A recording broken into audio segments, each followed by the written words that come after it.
My ex, Josh, and I have a 5-year-old son, Alex. We split when Alex was a year old, and we decided I'd have primary custody because he moved in with a bunch of roommates, but he asked to have Alex every other weekend. Well, Josh paid child support, but he kept making excuses every weekend as to why he couldn't have Alex overnight, roommates having a party, his friend needed help moving, roommates having guests, his sister was in town, etc. And after the first 6 months or so, I just stopped bugging him about it, and he just stopped even making excuses.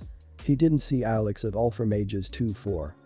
Last year, his roommate situation changed. He distanced himself from his toxic friend group, and his parents were putting pressure on him, so Josh asked if he could have Alex for one weekend a month. After setting up some playdates to make sure Alex was comfortable with him, since he was basically a stranger at this point, we went ahead with that plan. And it's been great. Alex loves his dad, and they have a great time together, and Josh expressed interest in having him over more weekends now. It's also been nice to have some time off being a single mom. Great. Good news. Except, I'm not a big social media person, but I checked Facebook in December and noticed that Josh has been posting a lot of pictures of Alex over the last year, and he never indicated that Alex was his son. He keeps calling him his friend or his little buddy. Someone even asked who Alex was and he said, "He's my little bud." Something about this rubbed me the wrong way.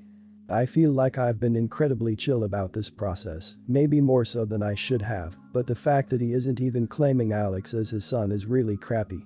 I was worried he wasn't even telling his friends that this was his kid. So, next time he posted Alex, I commented basically saying, "I'm glad Alex is having a great time with his dad," and proved my hypothesis. Everyone was like, "You have a kid? This is your kid? You never mentioned having a kid." Josh was furious at me, deleted the post when he saw it, and basically said it's his business to tell his friends and social circle about his life. My sister also said I was being petty, but she said I have an excuse because he's been so absent. Was it an idiot move to out him like this? Everyone's the idiot here, him more so for the obvious reasons. I label as such because you mention that things are going exceptionally well for him and your son, and you decide to rock that boat publicly. You got your wish to put him in a spot that he didn't want to be in, but I'm not sure why you decided that was better than hashing it out as an adult privately. Hopefully, this doesn't cause any damage to the relationship he's building with your son, which I think is ultimately what you both would prefer and best for the boy. If it's been great, keep it that way. Not the idiot. Frankly, it's creepy in my opinion to call a child a friend. Adults shouldn't be friends with children. A mentor is different than a friend. What was he going to do when the child was older? Would it always be a secret, causing the child to internalize his father's shame in being his dad? It had been long enough that he had plenty of time to announce it to friends, and there's nothing shameful about being a parent, single or otherwise. If he wanted to keep it a secret, maybe he should have told you first. Not the idiot. Trying to understand how anyone thinks this was petty. A father who left wants to be part of his son's life again, gets caught posting lies online, presumably until something better comes along. Huge breach of trust and obviously not ready to actually be a father. Doesn't seem petty to me for her to post her comment, actually seems pretty important for her to know. The mother and son deserve better. Hoping he shapes up in the future for everyone's sake. I live in a housing unit dorm just outside of our college. It's not affiliated and is run by a third-party company. It's a bit average, but it's a nice place to live and is a bit cheaper than living on campus. The problem is our room keys. We use cards with magnetic strips on the back, as you would find in a motel. Most of these cards are between 3 and 6 years old and in terrible condition. When you move in, you get given cards from the last people in that room, and if you're lucky, you have minimal problems, but this is the minority more than the majority. If you want a replacement card for any reason, you are charged $250. Lost, damaged, or just not working, it's $250. Most people just make sure they come and go during office hours, so the assistant can let them in if their card doesn't work, or people just share within a room as they might have one working card between 4 people. This doesn't really work for me, because I work until 4 a.m. most nights, so if my card doesn't work, I have to sleep in my car until someone can let me into the building at 8 a.m. Recently my card stopped working altogether, wouldn't swipe in at all. The office staff told me it would be $250 despite the card being around since the beginning of time, which is clear because you can't even read the name of the company that was once printed on it. No exceptions. Now, this screwed because I, like most people here, don't just have a spare $250 for a card. So I did a bit of research. A card with a mag stripe doesn't have a lot of security on it. So I purchased an $85 card reader, writer, from Amazon and had it sent to me overnight. The next day, I borrowed a roommate's card and cloned it onto a new blank card. The machine came with 20, and it worked amazingly. Problem solved. Of course, my roommates heard about this, so I cloned all their broken, worn cards onto new ones and we just threw the old ones into the office drop box. This spread like wildfire, and when everyone started coming back after COVID restrictions, I was the go-to person for card replacements. I charged people $2 for the card, $1 to help me pay off a machine, and $1 for the blank card, and then just threw the damaged cards in the office drop box as well. The building administration caught on after I had done about 50 cards and asked to speak with me. They gave me a massive lecture on how I was depriving them of much needed income during a pandemic and that it was a security issue that I was cloning cards and said, I need to stop what I was doing and they will be the only people who can provide cards. I thought I was doing something good and helping out people who couldn't afford the replacement, but the lecture the administrators gave me got me thinking that I may be an idiot as they're pretty good to us otherwise. Not the idiot. The policy screwed. If the key is damaged from normal wear and tear, then it should be replaced. I had analog keys that had to be copied at the hardware store. The only time I had to pay was when I lost it. I can understand the $250 if someone loses a card. Because they should rekey that room and replace all the keys for that room. You also just proved the cost of key replacement is a money-grubbing scheme and that the security in their building screwed. Not the idiot. Funny how they're wailing about being deprived of income during the pandemic, but the people living in the building have supposedly been untouched by said pandemic, are being called to pony up $250 to get a card which costs $1 to make. If I were you, I'd tell them you're all in the pandemic together, and if they want you to stop, they can come to a compromise and stop gouging people and charge a fair price for replacement key cards.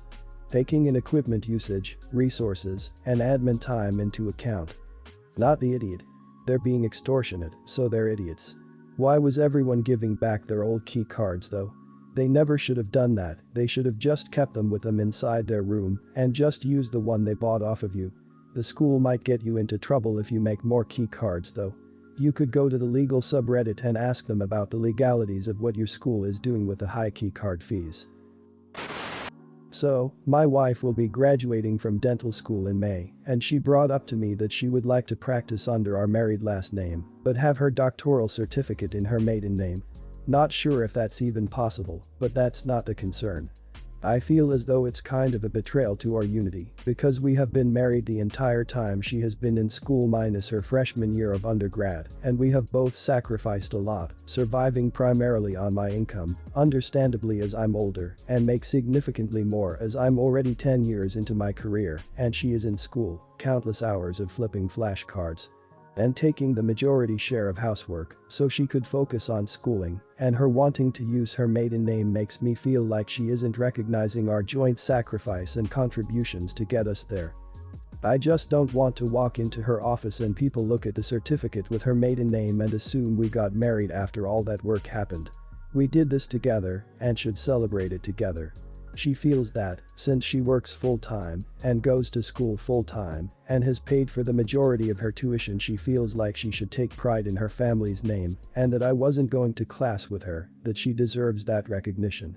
We have a very happy, long marriage, and it's more of a debate than a fight actually posting this together, so let us know what you think. You are the idiot for reasons already explained, her degree, her choice. On the other hand, if the wife is looking for advice, one possible consideration might be professional consistency. Not sure about practicing doctors or dentists, but I know that in academia, people often keep their maiden names when publishing post-marriage to remain consistent and identifiable with their work pre-marriage. That's one possible rationale for using the non-maiden name if she plans to go by it in other professional contexts, though the matter, or whether she uses the maiden or non-maiden name when practicing at all, is still completely up to the wife's discretion. You're the idiot, though not much of one. But she is right that this is her accomplishment and she can decide what name goes on there, and personally I would lean towards the maiden name. Yes, you helped a lot, but you are not the doctor. She deserves to be recognized as an individual in this. If someone wins a gold medal at the Olympics, the athlete thanks their family, but the medal is not given to the family as a group, even though they provided support. You're the idiot. Why do you want her to put your last name on the wall so badly? Like, what is it about your last name being on her degree that works you up so much? Like, no, you didn't do it together, unless you attended dental school with her every day. You're literally sulking because you want your last name up there because for some reason in your head you thought helping her and being supportive of your partner equates to actually having a doctorate yourself. Put yourself in her shoes for a second, man. I am 30, my fiancé, Nate, is 33. We've been together for 3 years and plan to get married in about a year's time and hopefully buy a house soon after that. I have saved significantly more than him, 28k, well he has under 3k in savings, even though we make nearly the same amount. I will probably be the one having to fork over the majority of the down payment. We're still discussing how much of our money we will keep separate when married. I trust him enough, but I'm definitely better at handling money, he admits this as well. The house would obviously be under both our names. Anyways, I got breast implants when I was 19. I was really insecure back then and thought it was the magic fix as it were always disproportional to the rest of my body. Turns out it wasn't, and self-esteem only came after a lot of therapy. The results were pretty natural. I got fairly small implants and went to a great surgeon. The problem is I've had so many complications from this. One implant ruptured and needed emergency surgery 3 years later. I have a lot of pain and discomfort, it's been a constant for years now. I'm also about 30 pounds heavier than my skinny teenage self, and so it got much larger. I'm a runner now and would certainly prefer the comfort of being smaller. I'd be happy with my natural size again. So, I decided I'm going to get my implants removed, as the doctor said and the internet seems to back up. This surgery will run me 13k. This could certainly set our house timeline back a bit, but I feel like it's worth it as I'm in constant pain and have dreamed of getting this over with for years now. We plan on kids in the next few years as well, and I don't want to wait and have a major surgery either at that stage in life. Right now seems like the perfect time. My fiancé thinks I'm being selfish and not putting our future first.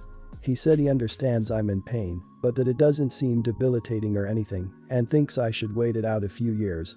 So, am I the idiot? Not the idiot. Reading this pissed me off. A. It's your money. You're not married yet.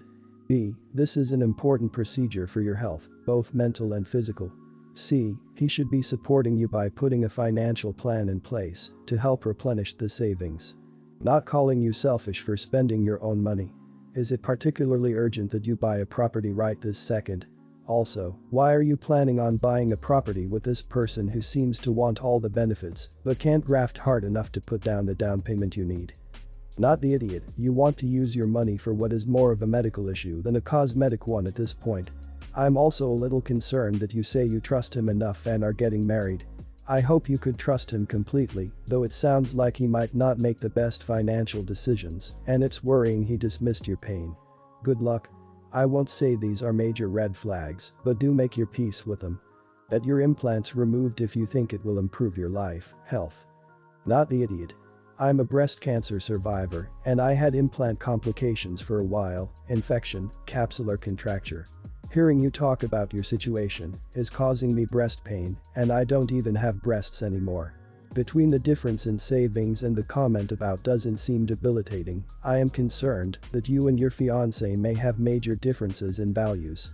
Please look into that. And get your surgery. I, 28, have been dating my girlfriend, 27, for 2 years and have been living with her for the last year. While we both hate our jobs, mine is more stable than hers, and I make about 35% more than her. Because of that, when we first moved together we agreed that I would pay a larger share of the rent, utilities, and groceries.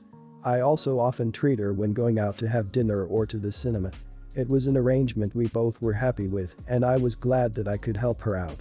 Yesterday she told me she was seriously considering quitting her job. I told her that it wasn't the best time for such a move, but that if she really hated her job so much of course I'd be happy to support her while she found a new job. It turned out that that's not what she meant. She wants to quit working entirely and become a full-time homemaker. We had sometimes joked about that, but I had no idea she was serious. I told her that I wouldn't be comfortable with that. If we only had one salary, we'd go from living comfortably, if frugally, to having to make a major change in our lifestyle. I'd have to worry about how to pay our bills, which used to really stress me out.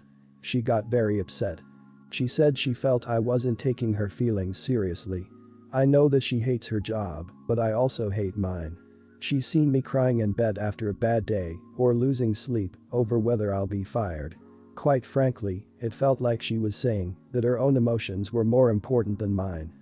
Eventually, she called me cheap and said that I should tap into my savings account to help her. I indeed have some money in that saving account, but I had been hoping that it would one day become the down payment to a flat we could live in together. I've never been able to make her understand why it's important to me to have an egg nest. She's not very good with the money herself. She's the type of person who will spend all her money on clothes or games and then will borrow money from her parents or me which she never pays back. She never saves a penny. I used to think that it wouldn't matter. I could be the responsible one, we could keep our finances separate, and that way, if she ever was in an emergency I could help her out. But if she's going to insist on quitting her job, I'm worried she'll use my money irresponsibly and we'll be in financial trouble. During our argument, I ended up admitting to that, and she got upset. She said as her partner it was my duty to support her, and that if I wasn't willing to merge our finances then I mustn't be very serious about relationships. But I am. That's why I wanted us to be able to buy a flat together eventually. Today we've both been avoiding the topic, but I can tell she's very upset. Am I the idiot? Not the idiot. At no point should any grown adult think it's another person's responsibility to take care of them. You have perfectly valid reasons for your side. She needs to sit down and listen to them. I'm on the side that every adult should work unless there are other circumstances. Kids, for example, are a good reason why one person should stay home. But quitting and staying home just because you want to? No. Definitely not the idiot. Never ever merge your accounts, that's the biggest mistake you can make. If things go south it'll be a lot harder to take what's yours and run, because from what you said I wouldn't be surprised if she drained the account before you could leave. But honestly, if she can't get the idea that you wouldn't and can't financially support the two of you, maybe it's better to live alone this next year. It'll force her into getting a job and hopefully you can teach her the importance of saving. Not the idiot.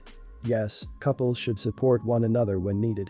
Yes, couples should be able to trust that the other cares enough about them to help through difficult times. Some couples can survive with one stay-at-home person and both feel comfortable and adequate in their relationship.